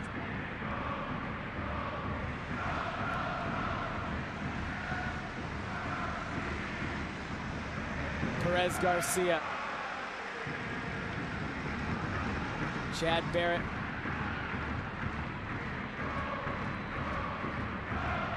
To watch with Perez Garcia, he's always looking to get that ball back onto his left foot and then to find the pass. So to try and make sure you take that away from him, you force him to his right. He led San Jose in assists last season with 7. Has just 1 this year.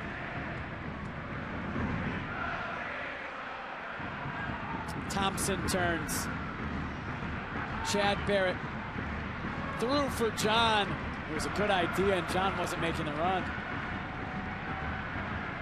Hasn't really happened for those two tonight, John and Chad Barrett. They've just lacked that bit of cohesiveness, and we've seen so much of it with Wondolowski and Quincy Amarikwa, who I thought started off the season as one of the best partnerships in the league. Chad Barrett there just on a different page. Quincy Amarikwa on the bench tonight. Chris Wondolowski, of course, with the U.S. national team, along with Darlington Nagbe. They'll play Ecuador on Thursday night in Seattle in the quarterfinals of Copa America. San Jose missing 12 goals and 7 assists at Copa America today between Chris Wondolowski with the U.S., Simon Dawkins with Jamaica, Anibal Godoy, and Alberto Quintero with Panama. We haven't talked about big players for them, such as Clarence Goodson, who is on the bench tonight, a player that has missed quite a few games with problems with his back, and as well Mark Pelosi. What a great signing he looked to be last year, but he hasn't featured at all so far this year. But reports suggest that they've been back at training. Obviously Goodson has, with him being on the bench tonight. 11 straight missed by Clarence Goodson after starting the first 2 with a back injury. John, an opportunity, he was offside. Sent it wide anyway. It sent Gleason sprawling.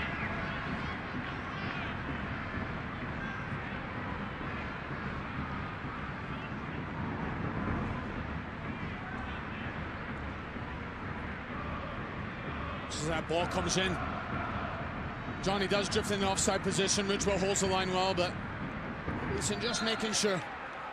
As Kyler Porter is giving some instructions, you get that ball up the pitch, start playing in the attacking half rather than going through these periods of the game where you're defending in stretches.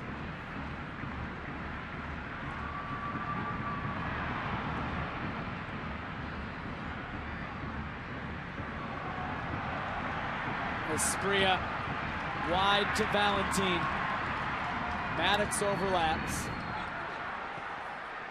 Grabavoy back to Maddox. Couple step overs. Happy to be back. He loves those. It's very mobile in doing so. Coming off meniscus surgery, missed the past month.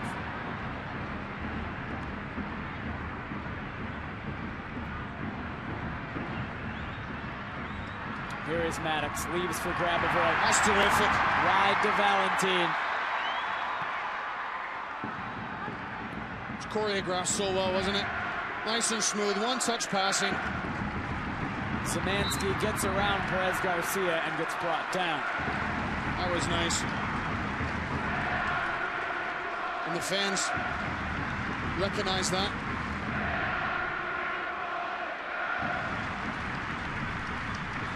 $16,834 here at Providence Park. Fourth round of the Lamar Hunt U.S. Open Cup. Chilly night too in Portland, mid-50s. Chad Barrett comes off, Jordan Stewart comes on, the final substitution for San Jose. A defender coming on for a forward. Stewart is going to go into the middle of the defense for San Jose to pair up alongside Marvel Wynn. Pushing Tommy Thompson on a bit more as Silva comes in beside Fatai Lashi.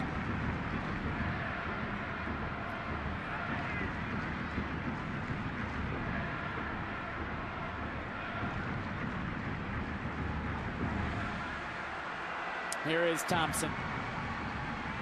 Right to Grabavoy. Valentine comes forward. Timbers want a third. Valentine trying to play Maddox behind. Wynn was there. That was the wrong run for Maddox.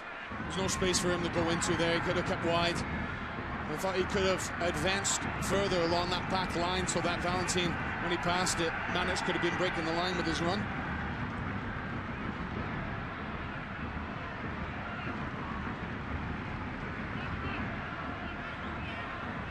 Cato comes forward.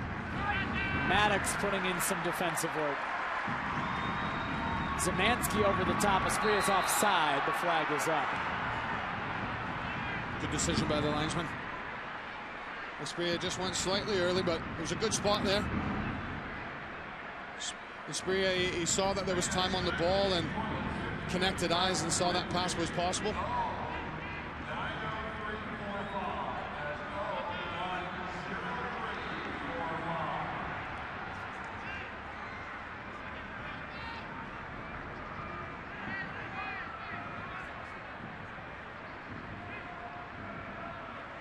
With the goal not having come by now for San Jose, you just get a sense it's all about, let's just see out the last 10 minutes now.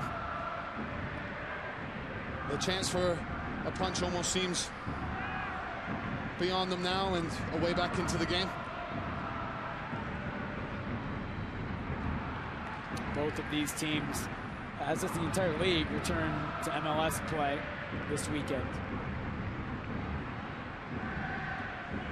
San Jose, long road trip to Orlando to take on Orlando City. Timbers will be at Real Salt Lake.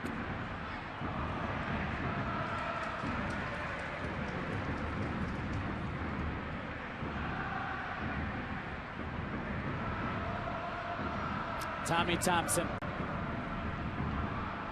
Salinas gets around to Kugo and Taylor Pay comes back. He sent it out for a corner kick. Recovered well, just instructions coming from San Jose's bench here. It's not Dominic Kinnear. It's not him coming in on crutches. earlier into the match. Steve Ralston barking out the orders. Ball sent in. Valentine. Thompson's volley was blocked. Grabavoy sends the cross out for a throw.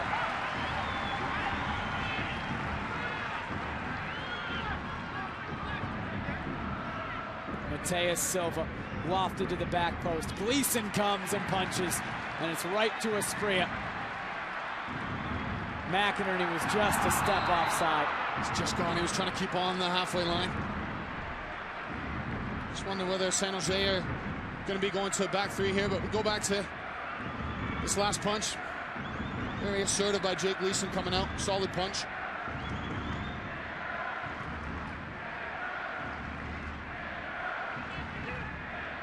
Cato. Thompson. Maddox wins it.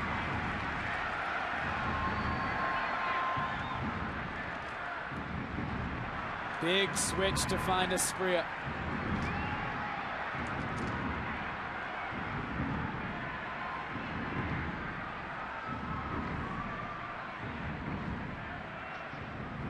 Shrewsbury's coming forward.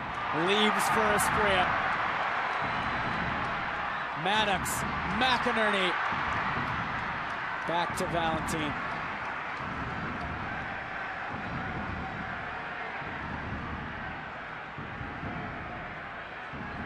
Bit of swagger from all the Timbers players. You couldn't just say it's down to one player tonight. That's where I thought the first half was one of the most complete performances in terms of individuals playing some of their best stuff this year. Does seem like a confident group. Asprilla, heavy touch but keeps possession. It also seems like a team that's really enjoyed their football tonight. As I said, there doesn't look to be any. Ridgewell is horse-collared by Adam John, and a yellow card shown. Any residual rust from the layoff for the Timbers that they've got right into the match from the off from the referee. But we go back, and as Ridgewell just picking out, Johnny comes in, he's frustrated.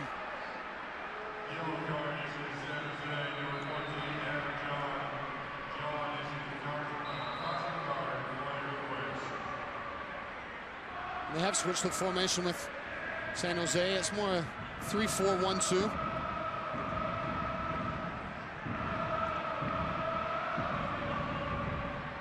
You see Sarkody defending against Maddox. He's moved to the right side. Cato pushed up.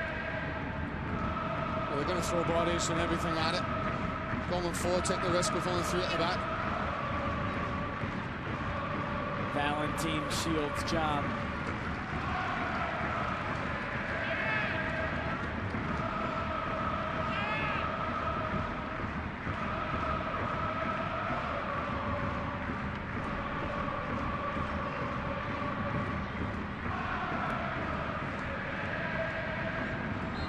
Nico Brett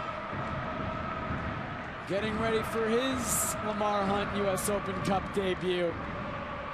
And the longest run out to his career that he'll get with the Portland Timbers first team. Good opportunity for him. I think that instruction there, 2-0 up, go enjoy yourself. Maddox, player who certainly knows how to enjoy himself. Cuts inside. Ben Szymanski. McInerney tried to leave it for Grabavoy. Perez Garcia into space for Salinas. Poked away by Pay. Asprilla kept it in play to McInerney.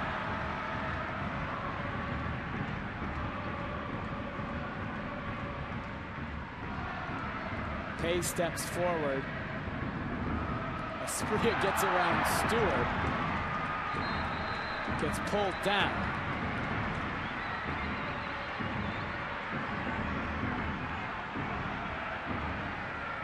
And here comes the substitution.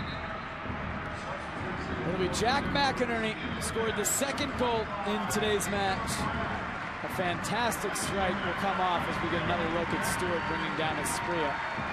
And then bumping into Taylor Pay. McInerney will come off, and Nico Brett will come on. Talk about confidence. He's looked every bit of it tonight, Jack McInerney. Took his free kick goal so well. Got a hearty handshake from his manager. Competition for places, that's what we talked about.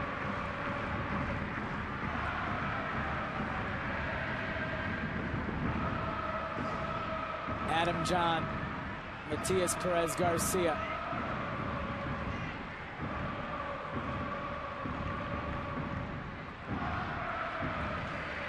Salinas' cross is blocked.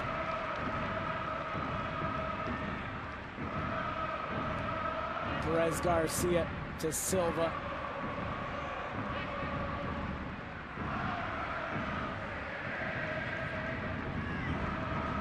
Everybody but Darren Maddox back defending for the Timbers.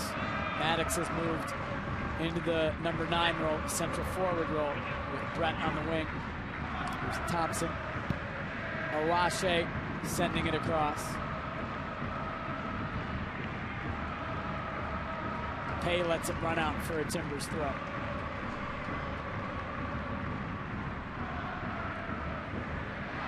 Maddox took a big bump from Stewart. I think the crowd would have liked to see advantage played, but Jordan Stewart's going to be shown a yellow. Referee could have played on. So quick with his whistle.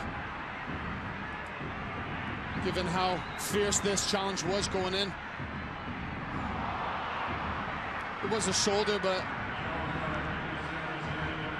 it did look a little worse than what it actually was.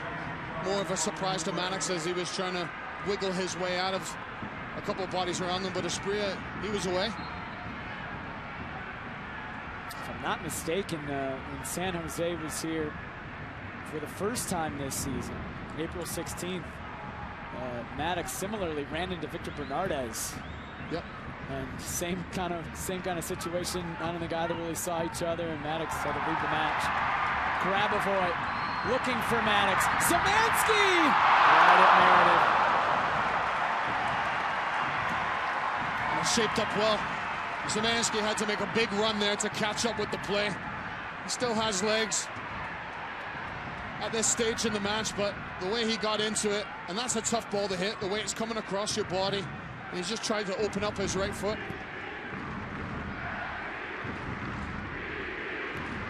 Olashe a shoulder to Grabavoy. Olashe then slides into Grabavoy and is called for a foul.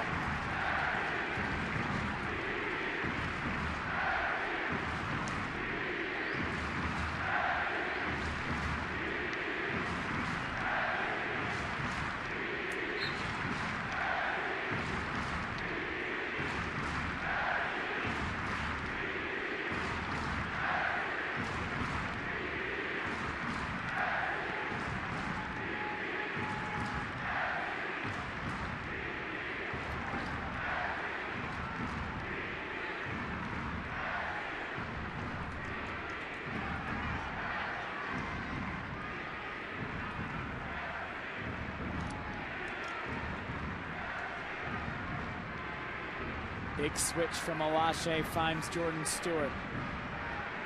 Stewart looking into the box, nobody there. Ridgewell let it go over his head. Cato runs onto it, finds Perez Garcia. Flicked over for Cato. He was able to get his head to it, but couldn't put it on the frame. A lot of heads being hung by San Jose. They feel as that could have been one of the last attacks coming through as Cato just can't steer that ball towards the frame. They've got a frustrated bunch now. But it's been a very good performance from the Portland Timbers. 3 minutes left, minimum of 3 minutes of added time.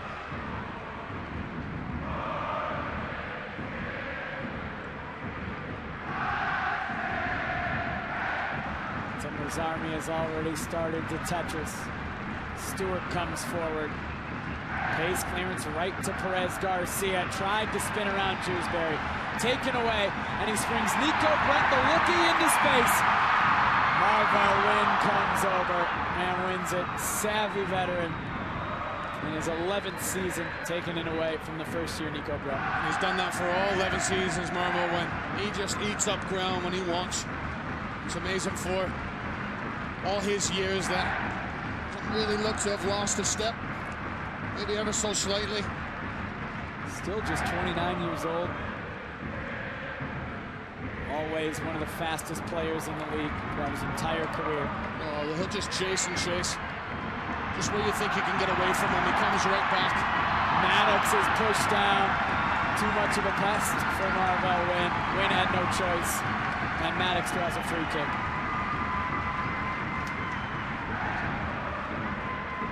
There's Marvell Wynn and Darren Maddox, both very sharp. Maddox trying to get away, but he knows he'll need an awful lot, and in the end, he just feels two hands going to his back, and that's enough for him.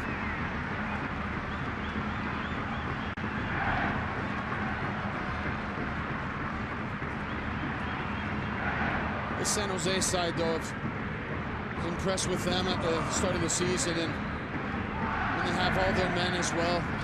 They came here to Providence Park, and the Timbers did beat them. The Timbers needed to be very sharp that day to beat a very strong San Jose team who thought were very good in that first half of the first regular season game at Providence Park. Game ended 3-1 for Portland. Timbers won 1-0 2 weeks ago on June 1st. The fourth meeting between the two teams this season. San Jose won 2-1 in San Jose earlier this year. I just mentioned Marvell Wynn is 29 years old. He's 30 now, had his 30th birthday about a month ago. Still showing the speed. Espria coming forward, has Grabavoy making a run. Still Espria. Trying it from distance, and it's into the arms of Meredith. He's just trying to find a way through. He can hit those ones that do all kinds of things in the air. It knuckles, it dips, seems to pick up speed sometimes.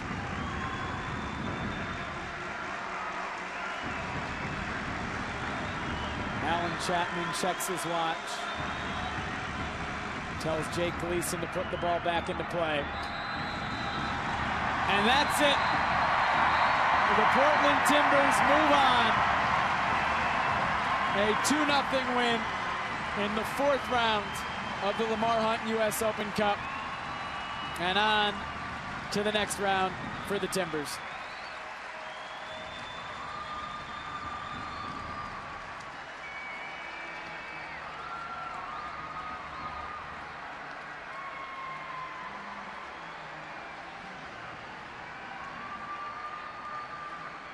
High fives all around, and it's deserved. It was a very bright night for the Timbers as they get into the second competition of 3 that they'll be fighting for during this season, CONCACAF as well. But what a way to start the U.S. Open, what they hope to be a run.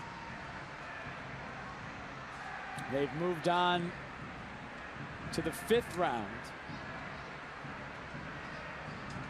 That will be played in a couple of weeks. We'll find out on Thursday who the opponent will be.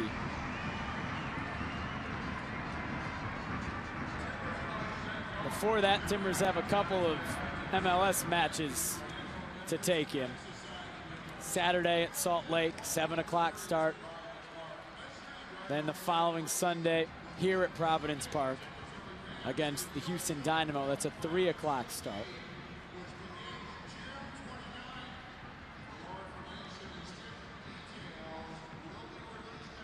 Jack McInerney scored the second goal for the Timbers today.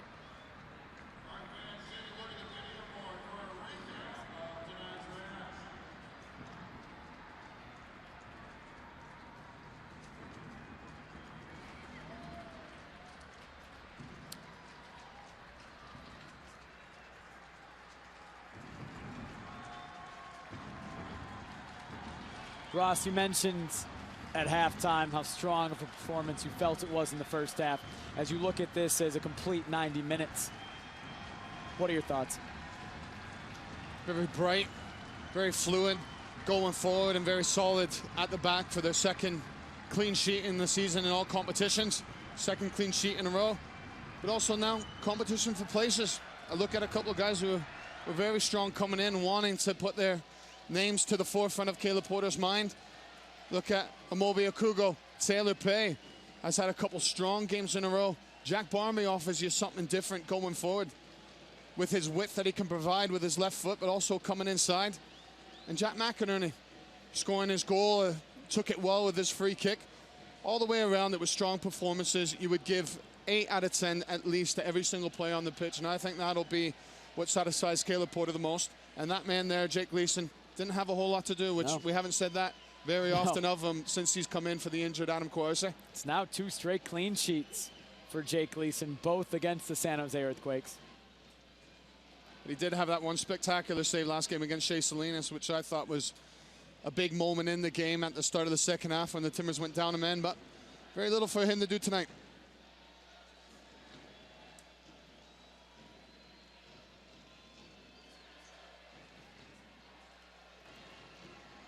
Let's take a look at the highlights from this match. 2 goals, both coming in the first half. It started in the 35th minute. Jack Barmby's cross fell to Dairon Asprilla, who got it past Brian Meredith.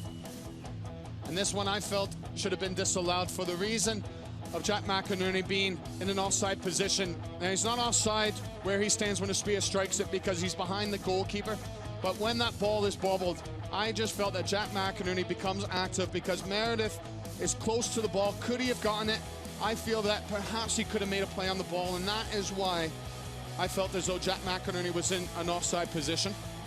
Timber Joey sawing off the first log of the 103rd edition of the U.S. Open Cup. Jack McInerney in the 40th minute, a spectacular free kick. I'll make no mistake about this one. As he steps up and he hits it so cleanly, so true as he catches every part of that ball. As it swerves in, it powers beyond the San Jose goalkeeper, and from there the Timbers had a stronghold of this game and really looked confident as they continued to assert their ascendancy on this game. Those 2 goals, all that were needed. 3 log slices today. A shower as well, maybe, for the 3. Jake Gleason earns 1 for the clean sheet. Dairon Asprilla and Jack McInerney for their goals. The Portland Timbers move on to the 5th round, eliminating the San Jose Earthquakes. 5th round draw will be on Thursday. The majority of the matches in this 4th round of the Lamar Hunt U.S. Open Cup will be played tomorrow. The Timbers will find out on Thursday who and where they will be playing their next match, which will be in 2 weeks' time, that in the U.S. Open Cup. Next match for the Timbers on Saturday night at Real Salt Lake, 7 o'clock start. You can watch it on Root Sports. For everybody here at Providence Park that helped us put together our broadcast of this doubleheader tonight, I'm Jake Zivin alongside Ross Smith. We all thank you so much for joining us. Final score, Portland Timbers 2, San Jose Earthquakes 0. Have a great night.